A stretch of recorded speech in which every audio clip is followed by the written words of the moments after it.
స్వామి వివేకానంద సూక్తులు. గుడ్డిగా నమ్మడం పెద్ద తప్పిదం. ఆధునిక ప్రపంచంలో పనిని గురించి మాట్లాడినంతగా ఆలోచనల్ని గురించి మాట్లాడటం లేదు. బద్ధకమే అసలు పాపం. అదే పేదరికానికి కారణం. స్వర్గంలో జీవించడానికి, ఈ ప్రపంచంలో జీవించడానికి తేడా లేదు. మూర్ఖులకు సెలవు దినం సోమరితనం. మన పేదరికానికి అసలు మూలం సోమరితనం.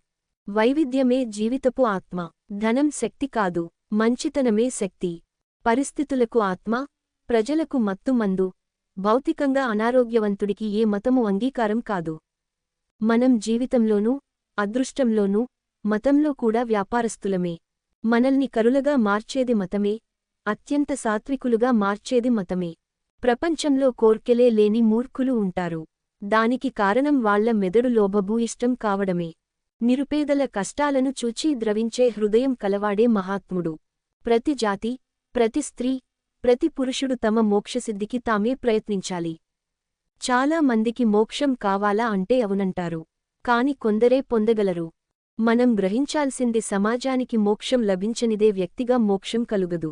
జీవితపు రహస్యం సంతోషం కాదు, అనుభవం ద్వారా విద్య. చరిత్ర మొదలైనప్పటి నుండి మనిషి రక్షణ కోసం అన్వేషిస్తూనే ఉన్నాడు. ధనం, సంపాదన తప్పనిసరిగా సామాన్య ప్రజల పేదరికాన్ని తగ్గిస్తాయి. మనిషి లక్ష్యం న్యాయం కంటే మించినది. వికాసానికి కారణం కోరిక. విచక్షణ కంటే భావావేశం గొప్పది. అయితే భావావేశం విచక్షణకు విరుద్ధంగా ఉండకూడదు. మన అదృష్టానికి మనమే కర్తలం. మొత్తం ప్రపంచ సంపద కంటే మానవులే విలువైనవారు. నాగరికుడి వివేచనతో పని చేయడానికి విశ్రాంతి అవసరం. ఈ దేశానికి వీరుల అవసరం ఉంది. అందుకే వీరులు కండి. పరతత్వాన్ని దాన్ని గూర్చి చెప్పే తత్వశాస్త్రమే వేదాంతం.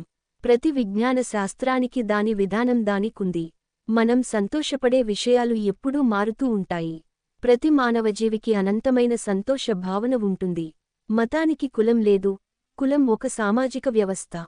సత్యాన్ని, స్వచ్ఛతను, అదృష్టాన్ని నాశనం చేయలేము. మానవుడు స్వార్థపు మోపు.